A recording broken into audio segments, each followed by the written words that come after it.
It's K-Drama Fanatics here, and welcome back to my channel.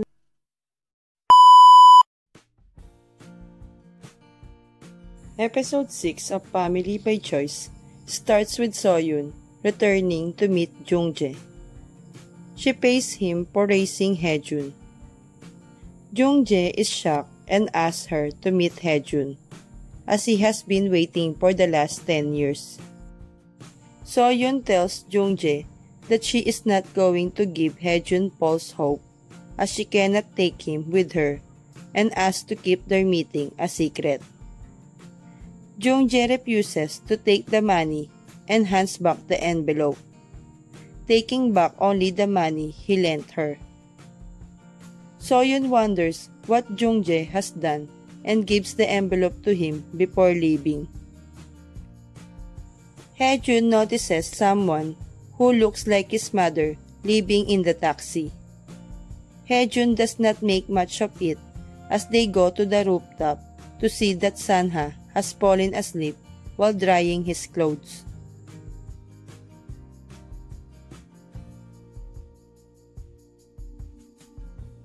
Sanha gets a call from Junghee, who tells her that Sohee is missing. Sanha, Juwon, and Haejun go looking for Sohee, who has stolen her mother's purse to take a cab to see Sanha. Sohee ends up at a restaurant in the neighboring village.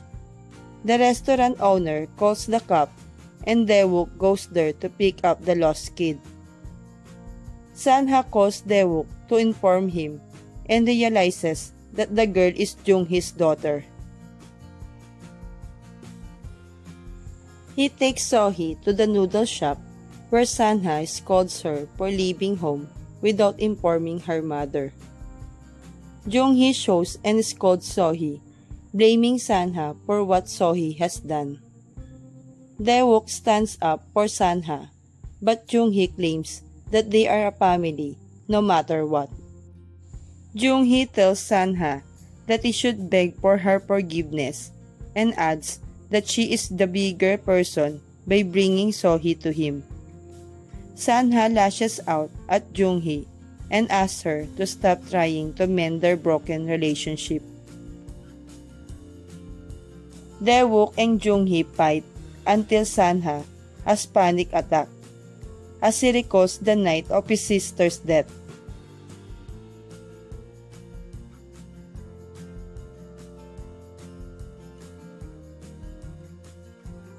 He walks back home in silence and goes to bed without having dinner. That night, Haejun and Juwon discuss the incident. Haejun tells Juwon that he finally understands what Sanha meant when he used the term toxic family.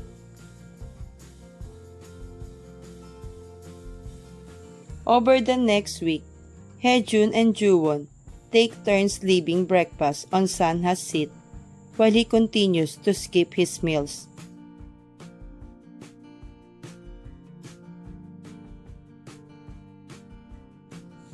A few days later, Haejun meets Sanha at the bus stop as they walk home. He tells Sanha that skipping meals is not the right thing for them to do just because they have problems with their parents. Haejun tells Sanha that he has no mother or father, while Sanha can at least talk to Daewoo about his issues. Haejun tells Sanha that it is okay to be embarrassed while not skipping meals.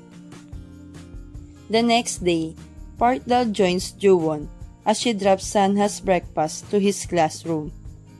She tells Juwon that she wants Sanha's help to calm her mother down. Sanha gets back to class and smiles seeing the note Juwon has left for him. He collects it and places the note with the others as she wrote for him over the weeks. That night, Sanha goes back home late as it starts raining. Juwon tries to call him but goes out to look for him when he does not answer his phone. Sanha somehow makes it back in the rain but it is too tired and sick. Ju-won finds Sanha and hands him the umbrella, asking him to come home for dinner. Sanha tells her that leaving him alone would be ideal because he's dealing with his issues. Ju-won ignores the comment and asks him to join them at dinner. At the table, Haejun tells Sanha that Ju-won spent an hour in the rain looking for him. Sanha takes the first bite of his meal and breaks down.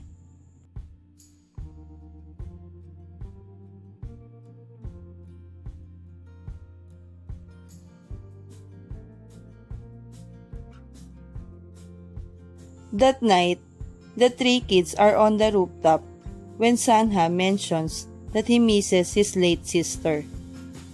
The others also bond, revealing who they miss too. Sanha passes out due to a fever, and the two kids take him to bed. The family takes turns all night as they check up on Sanha.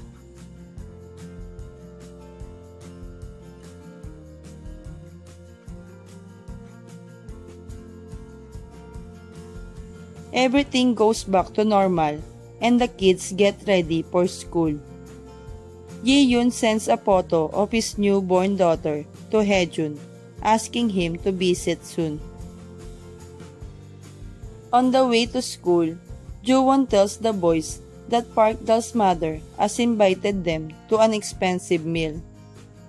Sanha tells Ju-won that everything in the world is transactional, adding that Park Dal's mother probably wants something back.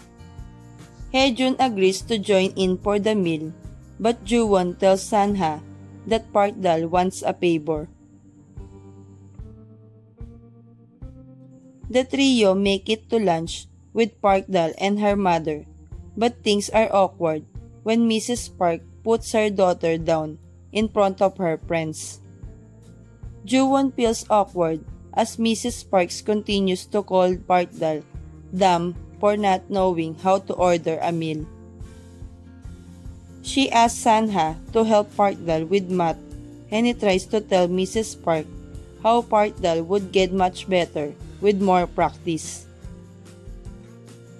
After the meal, the kids go to the beach. Ju-won and Haejun play with the water while Sanha and Park Dal sit by the shore. Sanha hands over his note to Dal, telling him she is very instinctive and will become a great lawyer. He also tells Park Dal that she should think of her mother as a human too, which makes her feel better. Haejun tells Ju-won that Park Dal possibly has feelings for Sanha, which upsets her.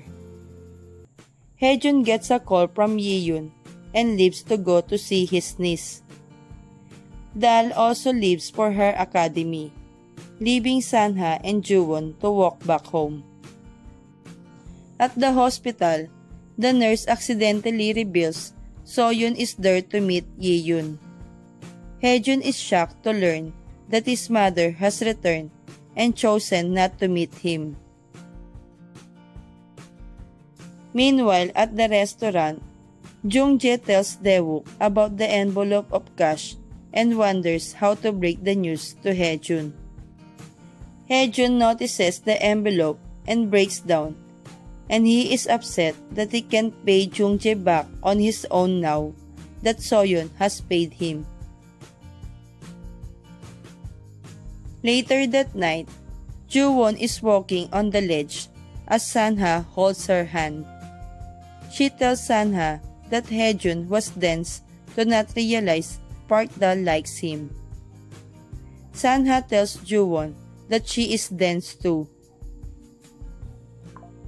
The episode ends with Ju-won falling on Sanha after sleeping on the ledge. Thank you for watching. Don't forget to subscribe, like, and share.